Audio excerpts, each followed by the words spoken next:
36 जिल्ह्यातल्या महत्त्वाच्या 50 बातम्यांचा आपण वेगवान आढावा घेऊया।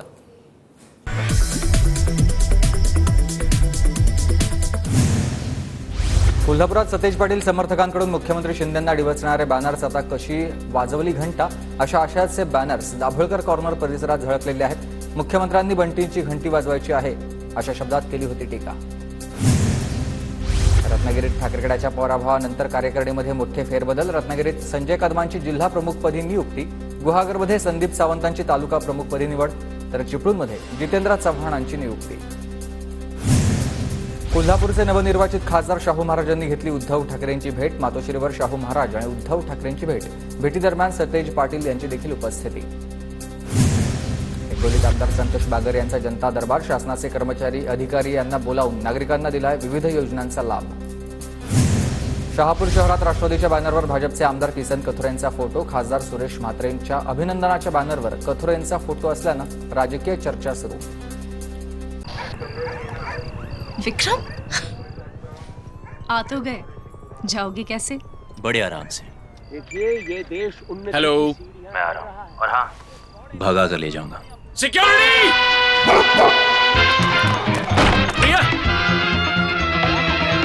भाग गई, पकड़ो उनको। हेलो, बोला था ना, भगा कर ले जाऊंगा। विक्रम! एक हिंट तो देते। हिंट? बड़े आराम से। मराठा आरक्षणाविरोधात बोलाल तर विधानसभेमध्ये काँग्रेसच्या सर्व जागा पाडायला लावेन। मनोज जरांगेंचा वडेट्टीवारांसह काँग्रेस पक्षालाच इशारा। नांदेडमध्ये प्रतापराव चिखलीकरांच्या पराभवानंतर भाजपची चिंतन बैठक। भाजपच्या जिल्हा कार्यकारिणीमध्ये फेरबदल होण्याची शक्यता आहे। लोकसभा निवडणुकीची आचारसंहिता शिथिल होताच पात्र उमेदवारांच्या नियुक्तीचा मार्ग मोकळा। यवतमाळ जिल्हा परिषदेच्या पदभरतीनंतर पात्र ठरलेल्या 162 उमेदवारांना नियुक्ती आदेश मिळणार। नाशिकमध्ये पालकमंत्री दादा भुसे यांच्याकडून पावसामुळे झालेल्या नुकसानीची पाहणी। काल झालेल्या पावसामुळे अनेक भागात कांदा, डाळिंब, भाजीपाला पिकांचं नुकसान। दिंडोरीचे नवनिर्वाचित खासदार भास्कर भगरेंकडून नुकसानग्रस्त भागाची पाहणी। तर मुसळधार पावसामुळे तिसगाव, उमराणे परिसरातील 2 जणांचा मृत्यू। भगरेंकडून कुटुंबियांचं सांत्वन। सातारा जिल्ह्यातील महाबळेश्वरमध्ये पावसाची हजेरी। वातावरणामध्ये बदल झाल्यानं पर्यावरणाचं आता विलोभनीय दर्शन होत आहे पर्यटकांना। वाशिम जिल्ह्यामध्ये मुसळधार पावसाची हजेरी। मात्र 100 मिलीमीटरपेक्षा जास्त पाऊस पडल्याशिवाय शेतकऱ्यांनी पेरणीला सुरुवात करू नये, कृषी विभागाचं आवाहन। पुण्यात पुन्हा एकदा जोरदार पावसाची हजेरी। सलग 4थ्या दिवशी पुण्यामध्ये पावसाची हजेरी। स्वारगेट, मनपा, शिवाजीनगर, कात्रज या भागात मुसळधार पाऊस। नीटच्या परीक्षेमध्ये झालेल्या गैरव्यवहाराचा सीबीआयनं तपास करावा, अखिल भारतीय विद्यार्थी परिषदेची मागणी। विक्रम, आ तो गए, जाओगे कैसे? बड़े आराम से।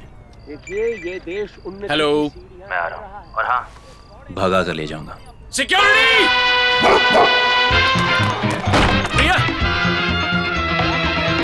भाग गई, पकड़ो उनको।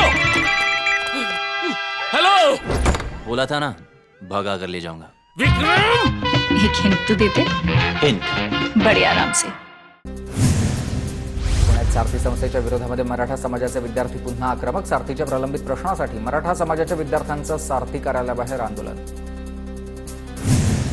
संभाजीनगरमध्ये नीट परीक्षेमध्ये झालेल्या गोंधळाचा परीक्षार्थींकडून निषेध। पेपरची फेर तपासणी करून निकाल परत देण्याची मागणी। जळगावच्या चाळीसगावमध्ये विद्यार्थ्यांची रस्त्यावर उतरून एनटीए विरोधामध्ये जोरदार घोषणाबाजी। एनटीएनं नीट परीक्षेमध्ये घोटाळा केल्याचा विद्यार्थ्यांचा आरोप आहे। निकाल रद्द करून पुन्हा परीक्षा घेण्याची मागणी। यवतमाळच्या उमरखेडमध्ये नेहा माने नावाच्या विद्यार्थिनीला नीट परीक्षेमध्ये 720 पैकी 720 गुण मिळाले।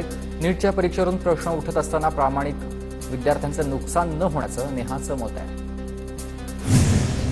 बीडमध्ये शिवसेना शिंदेगडाचे जिल्हाप्रमुख अनिल जगताप यांच्या वाढदिवसानिमित्त बॅनरबाजी। बॅनरवर भावी आमदार म्हणून उल्लेख।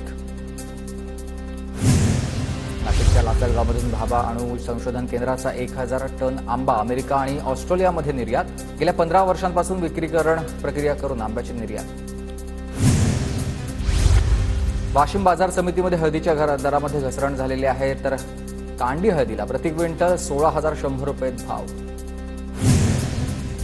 नांदेडमध्ये हळदीचे दर पुन्हा घसरलेत। हळदीला प्रति क्विंटल 14,000 भाव मिळाला, तर हळदीच्या दरामध्ये आणखी घसरण होण्याची शक्यता आहे।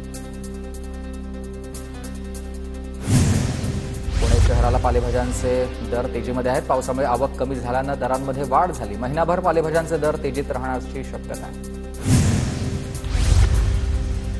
तर नांदेड जिल्ह्यामध्ये सततच्या वातावरण बदलामुळे शेती पिकांना फटका बसला, तर उन्हाच्या तीव्रतेमुळे पालेभाज्यांचं मोठं नुकसान देखील झालंय. सोलापूरच्या टेंभुर्णीमध्ये ग्रामपंचायतीवर पाण्यासाठी महिला आणि नागरिकांचा मोर्चा. अमरावतीच्या मोर्शीमधील प्रकल्पग्रस्त शेतकऱ्यांची जिल्हाधिकारी कार्यालयावर धडक. जमिनीचा वाढीव मोबदला न मिळाल्यानं शेतकरी आक्रमक. सोलापूरच्या बार्शी तालुक्यामध्ये मराठा समाजाच्या वतीनं रास्ता रोको आंदोलन. बार्शीमधील सकल मराठा समाजाच्या वतीनं पोस्ट चौकामध्ये आता ओबीसी कोट्यामधून कुणबी आरक्षण मिळावं या मागणीसाठी आंदोलन. नाशिक इथं रोजंदारी कर्मचाऱ्यांचं विविध मागण्यांसाठी आंदोलन. महाराष्ट्र राज्य रोजंदारी वर्ग 3 आणि 4च्या कर्मचारी संघटनेचा पुन्हा एकदा आंदोलन करण्याचा पवित्रा. नाशिक ते मुंबई मंत्रालयापर्यंत पायी प्रवास आंदोलन करणार. वाशिमच्या मालेगावमध्ये तालुक्यामध्ये चिवरा गावामध्ये रस्त्याची दुरावस्था. पावसामुळे ठिकठिकाणी पाणी साचलंय. नागरिकांची तारांबळ.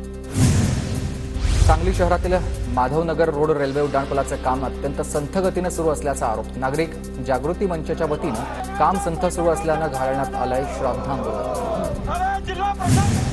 करमाळा शहरात काम होत नसल्यानं दिव्यांग व्यक्ती आक्रमक. करमाळा भूमी अभिलेख कार्यालयामध्ये काम होत नसल्यानं अधिकाऱ्यांच्या टेबलवर ठेवलेत नोटांचे बंडल. पंढरपूरच्या श्री विठ्ठल आणि रुक्मिणी मातेच्या मंदिरामध्ये बाजीराव पडसाळी इथं मंडपाची उभारणी. आलेल्या भक्तांना विसावा आणि फुगडी खेळता यावी यासाठी मंडपाची उभारणी. भाविकांचे ऊन, वारा आणि पावसापासून संरक्षण. अमरावतीच्या मोर्शीमधील प्रकल्पग्रस्त शेतकऱ्यांचा जिल्हाधिकारी कार्यालयावर धडक. मोर्चा. जमिनीचा वाढीव मोबदला न मिळाल्यानं शेतकरी आक्रमक. पंढरपूरच्या विठ्ठल रुक्मिणी मंदिराला पावसामुळे गळती. विठ्ठल मंदिरामधील 150 कोटींच्या विकास कामांवर प्रश्नचिन्ह. पावसाचं पाणी मंदिरात गळत असल्यानं भाविकांमधून नाराजी. पुण्यातील श्रीमंत दगडूशेठ हलवाई सार्वजनिक गणपती ट्रस्ट आणि सुवर्णयुग तरुण मंडळातर्फे शेषात्मज गणेश जयंती उत्सव साजरा करण्यात आलेला आहे. फुलांच्या शेषनागाची आणि डाळिंबाची मंदिरामध्ये पाहायला मिळाली आकर्षक सजावट.